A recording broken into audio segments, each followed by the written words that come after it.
अस्सलाम वालेकुम जी, मैं अदनान खान और आप इस वक्त देख रहे हैं यूट्यूब चैनल प्रोजेक्ट सर्विस। हम इस वक्त चनी गोड के पास रोही में मौजूद हैं।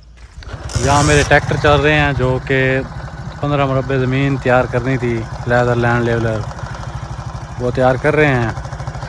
यहाँ मैं आज आपको रोही का माहौल दिखाता हूँ, ऐसे समझे आपको आज रोही की सैर कराता हूँ और लोकेशन जहाँ पर वो चल रहे हैं वो भी आपको दिखाता हूँ। जी, इस जगह आप समझे कि रोही ये वो रोही है जहाँ पे जहांगीर तरीन का भी रकबा है। ज़्यादा तो नहीं, थोड़ा सा रकबा उसका यहाँ पर है। तकरीबन 7000 एकड़ ज़मीन है जो उसने यहाँ पर काश्त की हुई है। वो फार्म भी अगर इजाज़त मिली तो आपको ज़रूर विज़िट नेक्स्ट वीडियो में विज़िट कराएँगे। उसके लिए बाकायदा इजाज़त लेनी पड़ेगी, लेकिन फ़िलहाल मैं आपको रोही की सैर करवा देता हूँ। ये नहर आप देख रहे हैं, इस नहर का ये चनी गोड के इलाके में नहर का जो नाम है वो है अबू ज़हबी। अच्छा, बाकी यहाँ पे जो है ना नहरी पानी की कमी नहीं है। और साथ ही ना आपको पता तो चलूँ कि यहाँ जो देखे हैं वो 70,000 यहाँ भी है, पानी आम है। यहाँ जो असल मसला है, यहाँ रहना बहुत बड़ा मसला है। आप समझें कि आपको 25 किलोमीटर दूर तक तो खाना नहीं मिलता, यानी कि होटल नहीं है और आबादी भी ना होने के बराबर है। ज़्यादातर ऐसी सिचुएशन है जहाँ पे मेरी गाड़ियाँ चल रही हैं, वो भी सिचुएशन सेम ऐसी ही है।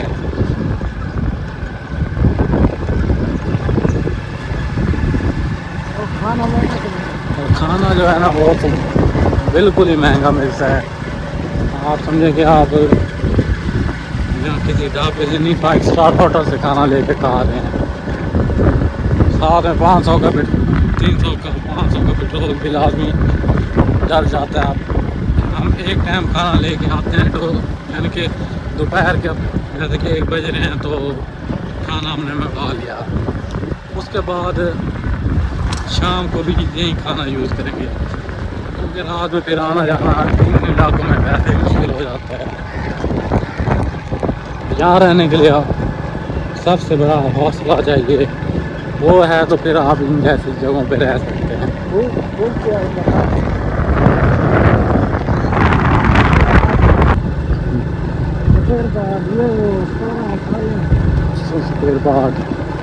स्पेयर पार्ट वगैरह एवरीथिंग उसकी यहीं पे मौजूद है।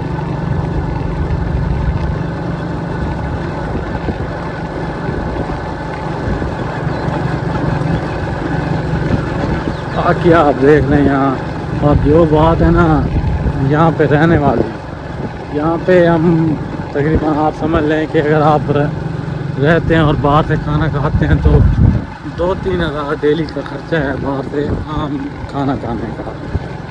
उसके अलावा जो बाइक का पेट्रोल है वो लगेगा 2-3 हज़ार हमारा इजीली यहाँ पे जितनी भी बचत करें खर्च हो जाता है। अच्छा खाना खाएं तो उससे भी ज़्यादा।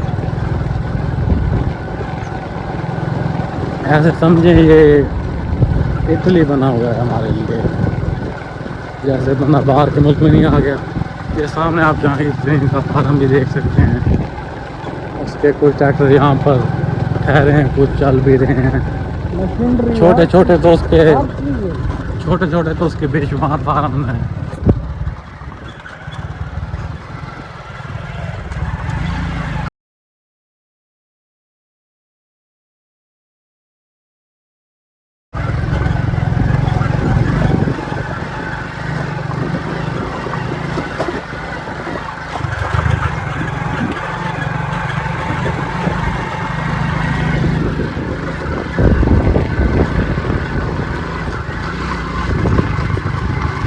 ये जी उसका फार्म है, अपनी बिजली जो तैयार जनरेटर वगैरह से कर रहा है। बाकी यहाँ पर बिजली की सहूलियात तो है नहीं यहाँ।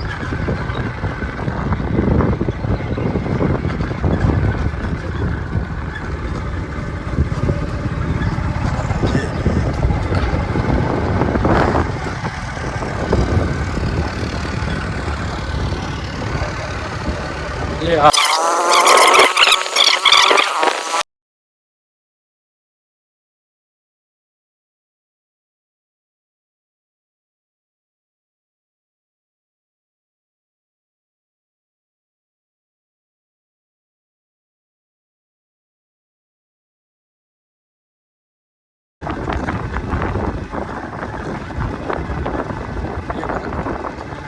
सारी लेवल बड़ी, वो सामने गाड़ियाँ चल रही हैं।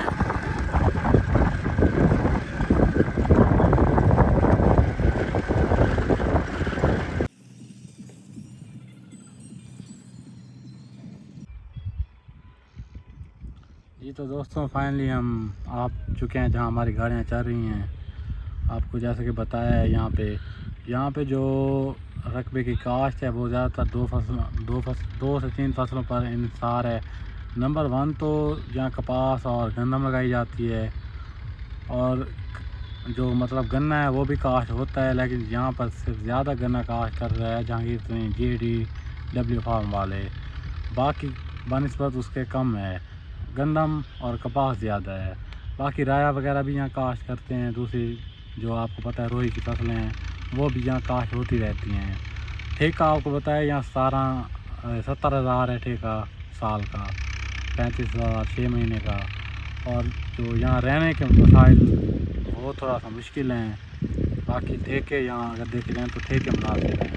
रकबे भी काफ़ी पैदावार वाले हैं, बीच में कुछ रकबे ऐसे भी हैं जो कि ख़राब हैं, शोर हैं। तो बाकी इंशाल्लाह आपको नेक्स्ट वीडियो में आपको जहांगीर तरीन फार्म का भी विजिट कराएंगे अगर इजाज़त मिली तो। मज़ीद आपने मेरे चैनल को भी सब्सक्राइब करना है, वीडियो को लाइक शेयर लाजमी करना है और कमेंट्स भी लाजमी करना है। मुझे इजाज़त है, इसके बाद